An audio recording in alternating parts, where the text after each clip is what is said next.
সকল সন্তানদেরকে একত্রিত করল আর ডাক দিয়া বলেছে, শোনো সন্তানেরা, আমি যদি ইন্তেকাল করি, ইন্তেকাল করবার পরে তোমরা আমার লাশটাকে জ্বালিয়ে দিবা, তোমরা আমার লাশকে জ্বালিয়ে দিবা, আগুন দিয়ে ওইভাবে জ্বালাবা যেন আমার চামড়া গোশত হাড্ডি খুঁজে না পাওয়া যায়, সব কিছু একেবারে ছাই হয়ে যায়। যখন আমার সবগুলা চামড়া গোশত হাড্ডি ছাই হয়ে যাবে, ওই সময় তোমরা কিছু ছাইগুলাকে বাতাসের সঙ্গে উড়াইয়া দিবা। বনী ইসরায়েলের এক যুবক ইন্তেকালের সময় চলে এসেছে, ইন্তেকাল করবে। দুনিয়ার জমিনে কোনো আমল করে যেতে পারে নাই, দুনিয়ার জমিনে ভালো কোনো কাজ করে যেতে পারে নাই, দুনিয়ার জমিনে ভালো কোনো কাজ উপহার দিতে পারে নাই। ইন্তেকালের সময় যখন চলে এসেছে, তার ভিতরে ভয় ঢুকে গেছে। কখন জানি আমি মরে যাই, আমি যদি ইন্তেকাল করি, আমার সন্তান আছে, আমার সম্পত্তি আছে, আমার বাড়ি আছে, কবরের ভিতরে কোনো জিনিস আমার কাজে আসবে না, কেউ আমাকে কবরের খবর নিতে পারবে না। আমার সন্তানেরা, আমার স্ত্রী পুত্র সন্তানেরা আমার তৈরি করা বাড়িতে তারা ঘুমাবে, আনন্দ করবে, উদযাপন করবে। আমি বাবাকে ভুলে যাবে, আমার কথা তাদের স্মরণ থাকবে না। আমি যেই বিছানায় ঘুমিয়ে যেতাম, ওই বিছানায় অন্য কেউ এসে হয়তো রাত্র ঘুমিয়ে থাকবে, আমি হয়তো ওই জায়গায় থাকব না। যাদের জন্য জীবন যৌবনকে নষ্ট করে দিলাম, যাদের পিছনের সময় ব্যয় করে রবকে ভুলে গিয়েছি, হয়তো কবরের ভিতরে কেউ আমার কাজে আসবে না। আল্লাহর সামনে দাঁড়াবার মতো আমার কাছে কিছুই নাই। কারণ দুনিয়ার জমিনে আজকে আপনার ব্যাংকে টাকা আছে, ঘরের ভিতরে স্বর্ণ অলংকার আছে, আপনার সন্তানদেরকে প্রতিষ্ঠিত করেছেন, গাড়ি করেছেন, বাড়ি করেছেন, সব ঠিক আছে। কিন্তু আপনার জানা থাকা দরকার ছিল, আমি আর আপনি যখন ইন্তেকাল করব, তখন আমাদের হাত পা খালি থাকবে, হাতের মধ্যে কিছুই থাকবে না, কাফনের পকেট থাকবে না, কিছু ওই জায়গায় নিয়ে যাওয়া যাবে না। একা একা কবরের ভিতরে কেমনে থাকবেন, কিছুই যখন ওই জায়গার ভিতরে থাকবে না। বনী ইসরায়েলের আল্লাহর গোলাম ইন্তেকালের সময় চোখের পানি ছেড়ে ছেড়ে কান্না শুরু করে দিয়েছে। না জানি আমাকে জাহান্নামের আগুনে জ্বলতে হয়, এই আযাব আমার সহ্য হবে না। আমি শুনেছি, পয়গম্বরদের মুখে শুনেছি, আযাব অনেক কঠিন আযাব, এই আযাব থেকে বাঁচবার কোনো পথ নাই। জাহান্নামের ভয়ানক জায়গা থেকে নিজেকে কেমনে বাঁচাবো? সকল সন্তানদেরকে একত্রিত করল আর ডাক দিয়া বলেছে, শোনো সন্তানেরা, আমি যদি ইন্তেকাল করি, ইন্তেকাল করবার পরে তোমরা আমার লাশটাকে জ্বালিয়ে দিবা, তোমরা আমার লাশকে জ্বালিয়ে দিবা, আগুন দিয়ে ওইভাবে জ্বালাবা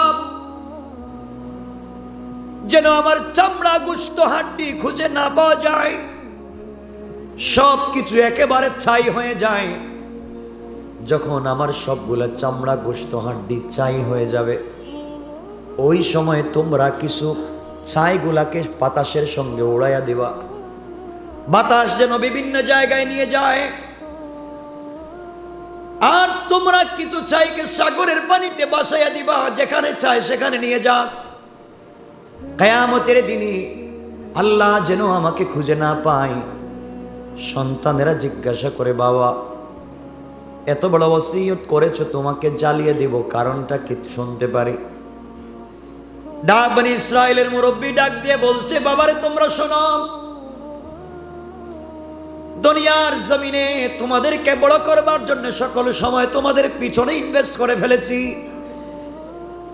দুনিয়ার জমিনে যা করেছি তোমাদের জন্য করেছি, আমি আমার রবের জন্য কিছুই করতে পারি নাই। এখন আমি কি নিয়ে আল্লাহর সামনে দাঁড়াবো? নির্ঘাত আমি অপরাধী, দাঁড়ালে কিন্তু জাহান্নামের আগুনে জ্বলতে হবে। আমি শুনেছি দুনিয়ার আগুনের চাইতে কোটি কোটি গুণ পাওয়ারফুল আগুন হচ্ছে জাহান্নামের আগুন। দুনিয়ার আগুন দিয়ে জ্বালিয়ে যদি তোমরা দেও, হয়তো আমাকে আল্লাহ খুঁজেও পাবেন না, জাহান্নামের আগুন দিয়ে জ্বালাবেন না। আমার ভয় ঢুকে গেছে মাওলার সামনে কেমনে দাঁড়াই, আমার ভয় ঢুকে গেছে আল্লাহর সামনে কেমনে দাঁড়াই, কি বলে জবাব দিব, আমার তো জবাব দেওয়ার কিছুই নাই। এই জন্যে আমি মরে গেলে তোমরা আমাকে জ্বালিয়ে ভস্ম করে দিও। সংক্ষেপ কথা, আল্লাহর গোলাম বনি ইসরাইলের ইন্তেকাল করেছে, সন্তানগুলা তাকে জ্বালিয়ে ভস্ম করে কিছু ছাই বাতাসের ভিতরে উড়াইয়া দিয়েছে, কিছু ছাইকে সাগরের পানির সঙ্গে মিশাইয়া দিয়েছে যেন খুঁজে না পাওয়া যায়। আল্লাহ রাব্বুল ইজ্জতুল জালাল কিয়ামতের দিনে বাতাসকে বলবেন, বাতাস, অমুক দিনের অমুক তারিখে যেই গোলামকে তুমি উড়িয়ে নিয়ে গিয়েছিলে ছাই বানায়া, যা তোমার কাছে আছে, তুমি যেখানেই নিয়ে গিয়েছো তোমার কাছে অবশ্যই আছে, আমার সামনে হাজির কর। আল্লাহু আকবার। বাতাস ওই ছাইগুলো আল্লাহর সামনে হাজির করে দিবে। এমন সময় আল্লাহ রব্বুল ইজ্জতুল জালাল সাগরকে বলবেন, সাগর, তুমি যেখানে যেখানে বাসায় নিয়ে গিয়েছিলে ওগুলা নিয়ে আসো। আমার বন্ধুগণ, সাগর তার ছাইগুলাকে নিয়ে হাজির হবে।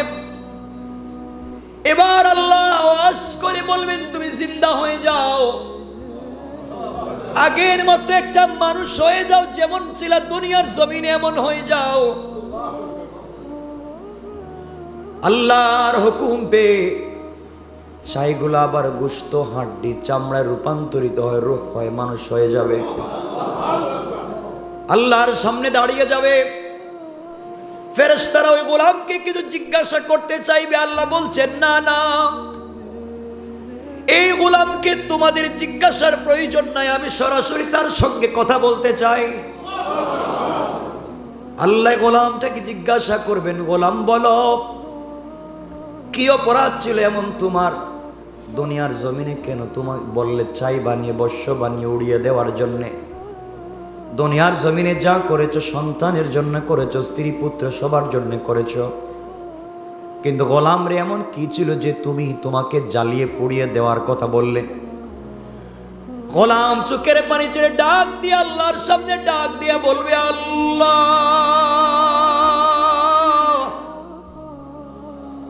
এত নিমক হারামি করেছি, এত অপরাধ করেছি, এত অন্যায় করেছি, আপনার সামনে দাঁড়াবার মতো আর আমার কোনো চেহারা নাই, আপনার সামনে দাঁড়াবার মতো আমার কোনো সাহস নাই। আমার চুলের গোড়া থেকে পায়ের পাতা পর্যন্ত গুনায় জর্জরিত ছিলাম। আমি আমার গোটা জিন্দেগি দুনিয়ায় নিমক হারামের মতো তোমার জমিনে থাইকা তোমার সকল নাজ আর নিয়ামত ভোগ করে তোমার বিরুদ্ধাচরণ করেছি। আমিও তোমাকে কোনোদিন চিনতে চাই নাই, সন্তানদেরকেও তোমাকে চিনাই নাই। আয় আল্লাহ তাআলা, ভয় ঢুকে গিয়েছিল মৃত্যুর আগে, না জানে তোমার সামনে দাঁড়াতে হয়। তোমার প্রতি একটা ভয় ঢুকে গিয়েছিল, জবাবদিহিতার ভয়। দুনিয়ার জমিনে এত অপরাধ করেছি, তোমার সামনে দাঁড়ালে কি জবাব দিব? এই জন্য তোমার সামনে যেন আমাকে না দাঁড়াতে হয়, তোমার চোখের সামনে যেন আমাকে না পড়তে হয়। এই জন্যে আমি আমার সন্তানদেরকে বলেছিলাম, আমাকে ছাই বানিয়ে যেন উড়িয়ে দেওয়া হয়, তুমি আমাকে খুঁজে পাবে না। আমাকে যেন সাগরে ভাসিয়ে দেওয়া হয়, তুমি আমার সম্পর্কে জানবে না। আয় আল্লাহ তাআলা, এখন দেখতেছি যেই ভয়ের কারণে আমি আমাকে জ্বালিয়ে দিতে বলেছি, এত হাজার হাজার বছর পরে আবার তোমার সামনে আমি দাঁড়িয়েছি। আয় আল্লাহ, আমি বুঝতে পেরেছি জাহান্নাম ছাড়া আমার কোনো বাঁচার পথ নাই। জীবনে এত অপরাধ করেছি, আবার তোমার সামনে দাঁড়িয়েছি, আমার ভয় হয়। যেই জবাবদিহিতার ভয়ের কারণে আমি ঘটনা ঘটিয়েছিলাম এখন তোমার সামনে। এই বলে আল্লাহর গোলাম যখন আল্লাহর সামনে কান্না শুরু করে দিয়েছে, চোখের পানি ছেড়ে দিয়েছে, ফেরেশতার ডাক দিয়ে বলছে, আল্লাহ তো নিমক হারাম, এখন তোমার কাছে সিম্পিতি চায়, গোটা জীবন নাফরমানি করে করে ঘুরাইছে, এখন তোমার সামনে দাঁড়িয়ে কান্না করে দুর্বল তোমাকে মনে করে সে জাহান্নাম থেকে বাঁচতে চায়। আল্লাহ আপনি অনুমতি দিল, ওর হাতে পায়ে শিকল লাগাইয়া টাইনা টাইনা জাহান্নামে নিয়ে যায়। আল্লাহ চিৎকার করে বলবেন, ফেরেশতারা থামো, এই গোলাম অপরাধ করেছে, অন্যায় করেছে, সব ঠিক আছে, কিন্তু নিজেকে আগুন দিয়ে জ্বালাইয়া বশ্য করেছে, আমাকে ভয় করে, তাও ঠিক আছে। আমি আল্লাহর সামনে দাঁড়িয়ে কি জবাব দিবে? এই ভয় ঢুকে যাওয়ার কারণে সেই কর্ম করেছে। আমি আল্লাহ তার এই কর্মের উপরে এতটুকুন সন্তুষ্ট যে মৃত্যুর সময় তার ভিতরে আমার ভয় ছিল, যেন আমার সামনে আসলে জবাব দিতে পারবে না, এই ভয় ঢুকে গিয়েছিল। এই জন্যে আমি আল্লাহ এই মুহূর্তে আমার গোলামকে সাক্ষী ছাড়া মাফ করে জান্নাতের ফয়সালা করে দিলাম। আল্লাহু আকবার। এই জন্যে আমি কথাটাই শুধু বোঝাতে চাই, সেই রব থেকে মুখ ফিরিয়ে নেওয়ার কোনো সুযোগ নাই। এই জন্যে আমাদের জীবনের মনার প্রতিজ্ঞা হবে, ফাকুল হাসবি আল্লাহ। আমাদের সকল কাজে আল্লাহকে যথেষ্ট মনে করব, আমাদের সকল কাজে ভরসা করব তার উপরে। আল্লাহ রাসূল বলেছেন, আল্লাহকে যদি এইভাবে কেউ ভালোবেসে আমার পথে চলতে পারে, কিয়ামতের দিনে যে রাসূল আমার আপনার বিরুদ্ধে আল্লাহর দরবারে নালিশ করবেন, আল্লাহর দরবারে যে রাসূল বাদী হয়ে মামলা করবেন, সেই রাসূলের প্রতি যদি আমাদের দরদার ভালোবাসা বেড়ে যায়, আল্লাহ রাসূল বলেছেন, গোলাম, কিয়ামতের দিনে কেউ যখন তোমাকে চিনবে না, কেউ যখন তোমার পরিচয় দিতে চাইবে না, ওই সময় কিন্তু আমি বিশ্ব নবী তোমাকে ভুলে যাব না। আল্লাহু আকবার বলেন।